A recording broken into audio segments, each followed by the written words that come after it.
ಇನ್ನು ಪ್ರಜ್ವಲ್ ರೇವಣ್ಣ ಬೆಂಗಳೂರಿಗೆ ಬರ್ತಾ ಇರೋ ಹಿನ್ನೆಲೆಯಲ್ಲಿ ಎಸ್ಐಟಿ ಅಧಿಕಾರಿಗಳು ಮತ್ತು ಪೊಲೀಸ್ ಅಧಿಕಾರಿಗಳ ಸಭೆ ಕೂಡ ನಡೆದಿದೆ.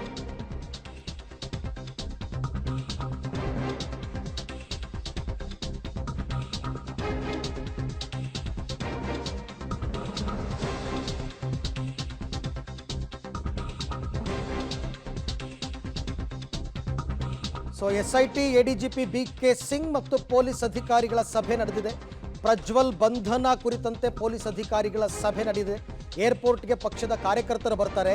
ಭದ್ರತೆ, ಸಿಬ್ಬಂದಿ ನಿಯೋಜನೆ ಸೇರಿದಂತೆ ಹಲವು ವಿಚಾರಗಳೆಲ್ಲ ಚರ್ಚೆ ಆಗಿದೆ. ಸಹಜವಾಗಿ ಇವರು ಕೂಡ ಮುಂಜಾಗ್ರತಾ ಕ್ರಮವಾಗಿ ಹೆಚ್ಚುವರಿ ಪೊಲೀಸರನ್ನು ಹಾಕ್ಕೊಳ್ಬೇಕಾಗತ್ತೆ. ಮತ್ತು ಏರ್ಪೋರ್ಟಿಂದ ಅವರನ್ನು ಕರೆತರುವ ಸಂದರ್ಭದಲ್ಲೂ ಕೂಡ ದಾರಿ ಉದ್ದಕ್ಕೂ ಕಾರ್ಯಕರ್ತರು ಬಂದು ನಿಂತ್ಕೋಬಹುದು, ಇನ್ನೇನಾದರೂ ತೊಂದರೆ ಆಗಬಹುದು. ಹಾಗಾಗಿ ಇವರು ಕೂಡ ಪ್ರಿಪೇರ್ ಆಗಬೇಕಲ್ಲ.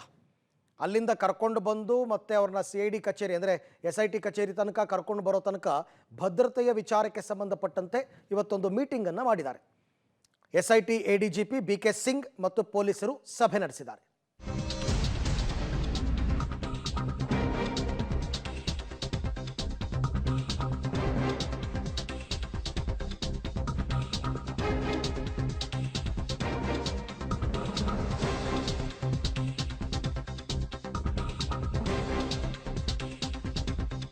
ಇವತ್ತು ಮಧ್ಯರಾತ್ರಿ ಬೆಂಗಳೂರಿಗೆ ಅತ್ಯಾಚಾರ ಆರೋಪಿ ಪ್ರಜ್ವಲ್ ಬರ್ತಾ ಇದ್ದಾರೆ. ಹಾಗಾಗಿ ಪ್ರಜ್ವಲ್ ರೇವಣ್ಣ ಬೋರ್ಡಿಂಗ್ ಖಚಿತವಾದ ನಂತರ SIT ಅವರು ಕೂಡ ಅಲರ್ಟ್ ಆಗಿದ್ದಾರೆ.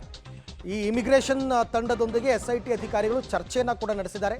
ಟರ್ಮಿನಲ್ 2ಗೆ ಮ್ಯೂನಿಕ್ನಿಂದ ಬಂದು ಲ್ಯಾಂಡ್ ಆಗುತ್ತೆ ವಿಮಾನ. ಎಲ್ಲ ಇಂಟರ್ನ್ಯಾಷನಲ್ ಏರ್ಪೋರ್ಟ್ಗಳು, ಇಂಟರ್ನ್ಯಾಷನಲ್ ಫ್ಲೈಟು ಕೂಡ ಈಗ ಟರ್ಮಿನಲ್ 2ಗೆ ಬರ್ತಾ ಇರೋದು. ವಿಮಾನ ಬಂದ ಕೂಡಲೇ ಸ್ಥಳಕ್ಕೆ ತೆರಳುತ್ತಾರೆ ಅಧಿಕಾರಿಗಳು, SIT ಅಧಿಕಾರಿಗಳು. ಈಗಾಗಲೇ ಇಮಿಗ್ರೇಷನ್ ಟೀಮ್ ಜೊತೆ ಮಾತುಕತೆ ನಡೆಸಿರೋದ್ರಿಂದ ಮುಂದಿನ ಎಲ್ಲ ಪ್ರಕ್ರಿಯೆಗಳು ಹೇಗೆ ನಡಿಬೇಕು ಅಂತ, ಹೇಗಿರುತ್ತೆ ಇಮಿಗ್ರೇಷನ್ ಪ್ರಕ್ರಿಯೆ ಅಂತ ನೋಡ್ಬೋಣ. ಫ್ಲೈಟ್ ಲ್ಯಾಂಡ್ ಆಗೋದಕ್ಕೂ 2 ಗಂಟೆ ಮುಂಚೆ ಇಮಿಗ್ರೇಷನ್ ಡೆಸ್ಕ್ಗೆ ಮಾಹಿತಿ ರವಾನೆ ಆಗುತ್ತೆ. ಇನ್ನು 2 ಗಂಟೆನಲ್ಲಿ ಫ್ಲೈಟ್ ಲ್ಯಾಂಡಿಂಗ್ ಆಗ್ತಾ ಇದೆ ಅಂತ. ಪ್ರಜ್ವಲ್ ಬೋರ್ಡಿಂಗ್ ಆಗಿರೋ ಮಾಹಿತಿ ಸಿಕ್ಕಿದ್ರೆ ಇಮಿಗ್ರೇಷನ್ ಅಧಿಕಾರಿಗಳು ಅಲರ್ಟ್ ಆಗ್ತಾರೆ. ಅದು ಗೊತ್ತಾಗ್ಬಿಡುತ್ತೆ ಈಗಲೇ. ಅದಕ್ಕೇನು ಅಷ್ಟೋ ತನಕ ವೆಯ್ಟ್ ಮಾಡಬೇಕು ಅಂತ ಏನಿಲ್ಲ. ಇನ್ನು ಪ್ರಜ್ವಲ್ಗೆ ಸಂಬಂಧಪಟ್ಟ ಲಗೇಜ್ ಬ್ಯಾಗ್ ನೇರವಾಗಿ ಇಮಿಗ್ರೇಷನ್ಗೆ ತರೋದಕ್ಕೆ ಸೂಚಿಸ್ತಾರೆ. ಸಾಮಾನ್ಯವಾಗಿ ಅದು ಒಂದು ಇದರಲ್ಲಿ ಬಂದು ಎಲ್ಲರೂ ಹೋಗಿ ತೊಗೊಳ್ತಾರಲ್ಲ, ಆ ಜಾಗಕ್ಕೆ ಹೋಗೋಕ್ಕೆ ಬಿಡಲ್ಲ. ಅವ್ರ ಲಗೇಜ್ ಎಲ್ಲನೂ ಇಮಿಗ್ರೇಷನ್ ಆಫೀಸ್ಗೆ ತಂದುಬಿಡಿ ಡೈರೆಕ್ಟಾಗಿ ಅಂತ ಸೂಚಿಸ್ತಾರೆ.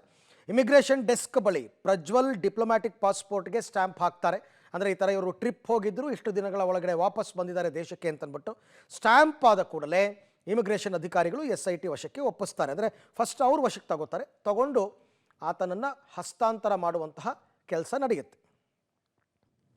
ಓಕೆ, ಇವಾಗಲೇ ಯಾವ ಫ್ಲೈಟ್ನಲ್ಲಿ ಬರ್ತಾರೆ, ಏನು ಎತ್ತ, ಮತ್ತೊಂದು ಮಗದೊಂದು ಇವೆಲ್ಲವೂ ಕೂಡ ಗೊತ್ತಾಗಿರೋದ್ರಿಂದ ಒಂದೊಂದು ಅಂದಾಜಿನಲ್ಲಿ ಯಾವ ಥರ ಇವರು ಯಾಕೆಂದರೆ ಇವರು ಬಿಸ್ನೆಸ್ ಕ್ಲಾಸ್ ಬುಕ್ ಮಾಡಿದ್ದಾರೆ 3K1.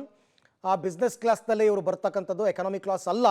ಹಾಗಾಗಿ ಎಲ್ಲಿ ಬರ್ಬೋದು, ಯಾವ ವಿಮಾನದ ಅಂದರೆ ವಿಮಾನದಲ್ಲಿ ಯಾವ ಭಾಗದಲ್ಲಿ ಕೂತ್ಕೋಬೋದು, ಯಾವ ಸೀಟಲ್ಲಿ ಕೂತ್ಕೋಬೋದು, ಇದೆಲ್ಲವೂ ಕೂಡ ಒಂದು ಅಂದಾಜು. ಸೊ ಎಲ್ಲಿ ಬೇಕಾದರೂ ಬರಲಿ, ಒಟ್ಟಿನಲ್ಲಿ ಆ ಫ್ಲೈಟ್ನಲ್ಲಿ ಬರ್ತಾರೆ ಅಂತ ಕನ್ಫರ್ಮ್ ಆಗಬೇಕು ಮೊದಲನೇದಾಗಿ. ಲುಫ್ತಾನ್ಸಾ ಏರ್ಲೈನ್ಸ್ನಲ್ಲಿ ಟಿಕೆಟ್ ಬುಕ್ ಮಾಡಿರ್ತಕ್ಕಂಥದ್ದು ಪ್ರಜ್ವಲ್. ಲುಫ್ತಾನ್ಸಾ ಏರ್ಲೈನ್ಸ್ನಲ್ಲಿ ಬಿಸ್ನೆಸ್ ಕ್ಲಾಸ್ನಲ್ಲೇ ಬರ್ತಾ ಇದ್ದಾರೆ. ಅದಕ್ಕೂ ಟಿಕೆಟ್ ಬುಕ್ ಆಗಿರೋದು ನಿನ್ನೆಲ್ಲ ನಾವು ನಿಮಗೆ ತೋರಿಸಿದ್ವಿ ಅವರ ಟಿಕೆಟ್ ಎಲ್ಲ. Munich to direct Bengaluru 0 stop ಅಂದರೆ ನಾನ್ ಸ್ಟಾಪ್ ಫ್ಲೈಟ್. ಅದು ಎಲ್ಲೂ ಕೂಡ ಲೇ ಓವರ್ ಇರಲ್ಲ, ಡೈರೆಕ್ಟ್ ಬೆಂಗಳೂರಿಗೆ ಬರ್ತಾ ಇರ್ತಕ್ಕಂಥದ್ದು. ಸೊ ಹಾಗಾಗಿ ಇಂಟರ್ನ್ಯಾಷನಲ್ ಫ್ಲೈಟ್ಗಳಲ್ಲಿ ಬಿಸ್ನೆಸ್ ಕ್ಲಾಸ್ಗಳೇ ಬೇರೆ ರೀತಿ ಇರುತ್ತೆ, ಡೊಮೆಸ್ಟಿಕ್ ಫ್ಲೈಟ್ಗಳಲ್ಲೇ ಬಿಸ್ನೆಸ್ ಕ್ಲಾಸ್ ಬೇರೆ ರೀತಿ ಇರುತ್ತೆ. ಎಲ್ಲ ಹೈಫೈ ಇಂಡಿವಿಜುವಲ್ ರೂಮ್ ಟೈಪಲ್ಲೇ ಇರುತ್ತೆ. ಸೊ ಈಗ ನೀವು ನೋಡ್ತಾ ಇದ್ದೀರಲ್ಲ, ಇದೇ ರೀತಿ. ಆಮೇಲೆ ಅದು differs from airlines to airlines. ಒಂದೊಂದು ಕಂಪ್ನಿಯವ್ರದ್ದು ಒಂದೊಂದು ರೀತಿಯಲ್ಲಿ ಫ್ಲೈಟ್ಸ್ ಇರುತ್ತೆ. ಒಟ್ಟಿನಲ್ಲಿ ಐಷಾರಾಮಿ ಅಂತ ಹೇಳ್ಬೋದು. ಐಷಾರಾಮಿಯಾಗಿ ಬರೋದಕ್ಕೆ ಇಂಟರ್ನ್ಯಾಷನಲ್ ಫ್ಲೈಟ್ಗಳಲ್ಲಿ ಈ ರೀತಿಯಾದಂತಹ ವ್ಯವಸ್ಥೆ ಇರುತ್ತೆ.